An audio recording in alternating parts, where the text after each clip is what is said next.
Bienvenidos, muy buenos días, son las 6 de la madrugada, 40 segundos. Atención, hay nuevas cifras de la crisis humanitaria que hay en el Catatumbo, que se ha convertido de a poco en el mayor fenómeno de migración obligada en la historia de Colombia.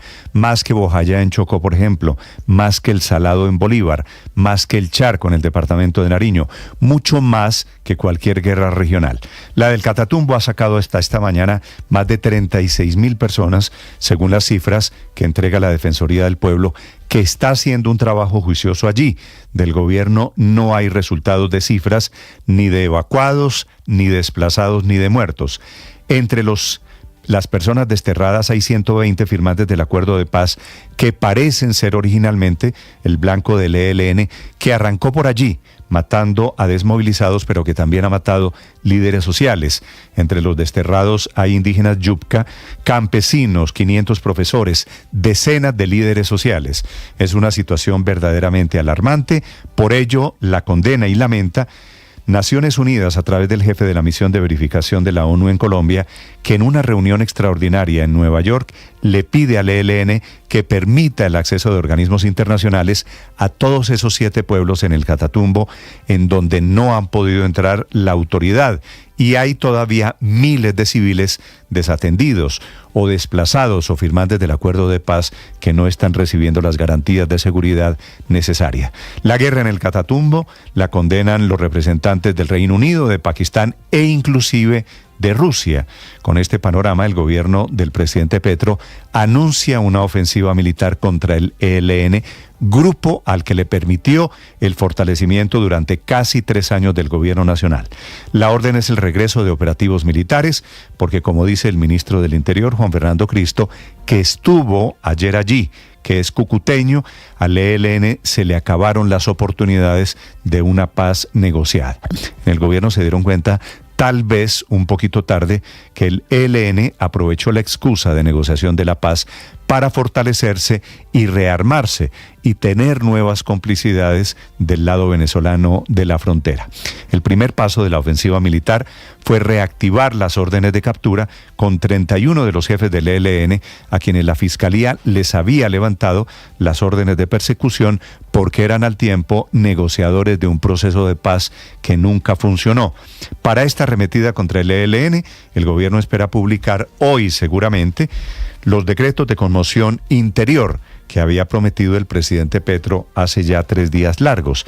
En Cúcuta, el ministro Cristo anticipó las prioridades que serán primera, el fortalecimiento militar, después la atención humanitaria para los desplazados y el tercero será un plan Catatumbo para llevar gran atención, gran presencia del Estado allí a norte de Santander. El decreto de conmoción interior lo firmarán hoy todos los ministros con esas 3 prioridades, repito, militar, humanitaria y de inversión social. El otro problema que enfrenta esta mañana el gobierno Petro es la situación con Venezuela. Será hoy jueves el segundo día de unos insólitos ejercicios militares ordenados por Maduro, que está vestido de militar y ha desplegado por toda Venezuela 100.000 hombres, mostrando los dientes allí en la zona de frontera en Zulia y Táchira, a donde llegó Diosdado Cabello con mensajes, por supuesto, para que entienda el presidente Petro. Se han escuchado y visto esos sobrevuelos de los aviones Sukhoi venezolanos, ensayos de paracaidismo, puestos de control, patrullajes de la Guardia Venezolana, Maduro sacando esos aviones, los tanques de guerra, helicópteros y carros blindados, con un mensaje, por supuesto, para Colombia. Mientras tanto, el presidente Petro parece, la verdad, increíblemente más preocupado por otras cosas. Está en Haití y está metiéndose cada vez más en la política norteamericana. Dice él que son increíbles y las critica muy agriamente las redadas contra migrantes ordenadas por el presidente Donald Trump, que está efectivamente aplicando mano dura. Le dice nazi a Trump, que no quiere puertorriqueños, ni venezolanos, ni colombianos. En realidad lo que no quiere Donald Trump son ilegales y por supuesto que la mayoría son latinos. Han llegado a propósito a la frontera con México en las últimas horas 1.500 guardias fronterizos para evitar que se sigan metiendo ilegales en territorio norteamericano. Al tiempo, el presidente Petro desde Haití no hablando de la guerra en el Catatumbo, le pide perdón a los haitianos por la aventura de unos mercenarios colombianos que fueron hace casi 5 años a matar al presidente Jovenel Moïse, como si esos colombianos, los asesinos, estos mercenarios, hubieran actuado en nombre de Colombia. Digo, la verdad es que mercenarios colombianos, con la historia de guerra que tenemos, ha habido en Haití y en otros muchos países. Ya les vamos a contar de este tema, Catatumbo, que por supuesto sigue siendo la noticia, la expectativa del decreto de conmoción interior, el anuncio de la Fiscalía del levantamiento de las órdenes de captura y también noticias sobre nuestro sistema de salud. Compensar seguirá siendo una EPS limitada. El gobierno le negó la solicitud de retiro del sistema de salud a Compensar, pero limitó, eso sí, la operación. Va a dejar de operar Compensar en 10 departamentos del país, atendiendo solamente pacientes de Bogotá y de Cundinamarca. Es decir, unos 93.000 pacientes tendrán que ser trasladados a otras EPS. Y hoy, jueves, se le acaba el plazo al ministro de Salud, plazo que le dio la Corte Constitucional para pagar la deuda de presupuestos máximos con las EPS. Tendría que girar hoy el ministro de Salud, poco probable que lo haga, más de 2 billones de pesos para pacientes a quienes no les alcanza el presupuesto de la UPC. Esos son los presupuestos máximos para cubrir planes de atención que están en el sistema de salud. La Secretaría de Movilidad en Bogotá publicó el aumento, ojo, para taxis, pico, placa solidario y parqueadero operará a partir de la semana entrante, que es 1 de febrero. La carrera mínima en taxis va a quedar en 7.400 pesos. En parqueaderos el minuto quedará en 201 pesos para carros y 141 pesos para las motocicletas. Y el pico y placa solidario va a subir 5%. Bienvenidos, es un gusto saludarlos en este jueves que amanece.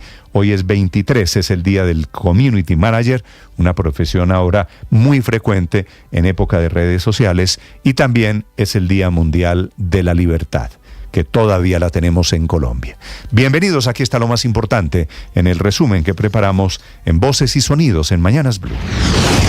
Muchos muertos, o sea, me dio muchísimo miedo por ver tantos muertos, que el uno corría por un lado, el otro por el otro, y preferí sacar a mis hijos. La crisis humanitaria en el Catatumbo sigue alcanzando niveles alarmantes. La Defensoría del Pueblo reportó 36.139 personas desplazadas, incluyendo 631 indígenas de las comunidades Yucpa en San Pablo, Tibú y también en la ciudad de Cúcuta. 500 maestros han tenido que salir de 10 municipios de esa región. El miedo es la principal sensación de los miles y miles de desplazados que han salido del Catatumbo en medio de este conflicto, y aunque para muchos sus historias son nuevas, ellos han vivido su vida entera en medio del conflicto, corriéndole a las balas y huyendo de un enfrentamiento del que no tienen la culpa y del que no deberían hacer parte. Yo he tenido 3 desplazamientos. La primera fue en el 2000, salí desplazada de allá, con mis 2 hijos pequeños, cuando yo estaba embarazada y un niño pequeño. Ahorita fui desplazada otra vez, que fuimos desplazados en el 2023, el 10 de junio, que hubo un enfrentamiento con el ejército y con los grupos armados de allá. El ministro del Interior, Juan Fernando Cristo, sostuvo ayer en Ocaña y Cúcuta reuniones con alcaldes y gobernadores de la región para evaluar la situación humanitaria y concretar cifras de desplazados por la violencia en el Catatumbo. Al término de estas reuniones, el jefe de la cartera confirmó que el decreto de conmoción interior será emitido en las próximas horas y tendrá medidas de seguridad, humanitarias y de transformación del territorio. Y por eso el gobierno ha tomado la decisión de pasar a la ofensiva, no solamente en el tema militar de seguridad, sino también en el tema de la transformación del territorio. En la reunión del Consejo de Seguridad, el canciller Luis Gilberto Murillo condenó los asesinatos en el Catatumbo, pero en declaraciones posteriores hizo un llamado a Venezuela para que extreme los controles fronterizos y así evitar el cruce del ELN hacia y desde ese país. Supremamente definitivo que se eviten los pasos, si existen, de los integrantes del ELN por la frontera. Murillo participó en la sesión de la ONU sobre la implementación de la paz en Colombia. Varios países mostraron su preocupación por la situación en Venezuela y en general por la violencia en nuestro país, un tema al cual Murillo también se refirió. El gobierno de Colombia no descansará hasta llevar ante la justicia a los responsables de estos hechos de violencia tan absurdos. Un informe de inteligencia conocido por Blue Radio deja al descubierto la ruta que tomaron los integrantes de la guerrilla del ELN para trasladarse desde Arauca hasta la región del Catatumbo Catatumbo. Según inteligencia, estos delincuentes pasaron a territorio de Venezuela y allí se movieron por un paraje entre los estados del Táchira y Zulia. Todo esto para llegar hasta el Catatumbo colombiano. Medicina Legal ha recibido 41 cadáveres de la guerra en el Catatumbo. 39 de ellos fueron identificados. La unidad de víctimas asegura que el número de muertos por los enfrentamientos podría superar los 80. Carlos Antonio Murillo, subdirector de Servicios Forenses de Medicina Legal. Hemos hecho entrega de 34 cuerpos. Estamos en el proceso de entregar los restantes cuerpos. Eso es lo que tenemos. No tenemos las morgues colapsadas. Nuestros servicios forenses atendieron de manera inmediata este desastre. La Fiscalía apunta a que el ELN, la guerrilla que opera en la región de Catatumbo, estaría detrás de por lo menos 37 homicidios y más de 7.000 desplazamientos, de acuerdo a la resolución en donde se reactivan todas las órdenes de captura a 31 cabecillas de esa guerrilla. Y la guerra tampoco para en el departamento del Cauca. En el municipio de Toribío, en las últimas horas fue atacada la estación de policía. Llegaron aproximadamente 35 delincuentes armados del Frente Disidente de la FARC, Dagoberto Ramos, para atacar con tatucos y ráfagas de fusil la estación de policía. Mientras algunos terroristas atacaban a disparo la estación, otros preparaban plataformas para lanzar cilindros cargados con explosivos contra los policías. La comunidad alertó a la Guardia Indígena, que de inmediato salió a las calles. Mauricio Capas, coordinador de Derechos Humanos del Consejo Regional Indígena del Cauca. Se están tratando de alertar a la comunidad, de generar acciones de protección, pero la situación ahorita está en evaluación por parte de la comunidad y tomando medidas de prevención para la misma. Horas antes, en medio de un operativo militar en límites de López de Micay, Cauca y Buenaventura Valle, se registraron enfrentamientos entre el ejército y miembros del Frente Jaime Martínez, también de las disidencias que lidera alias Iván Mordisco. El saldo de los combates es de 3 civiles heridos y la muerte de un presunto integrante de este grupo ilegal.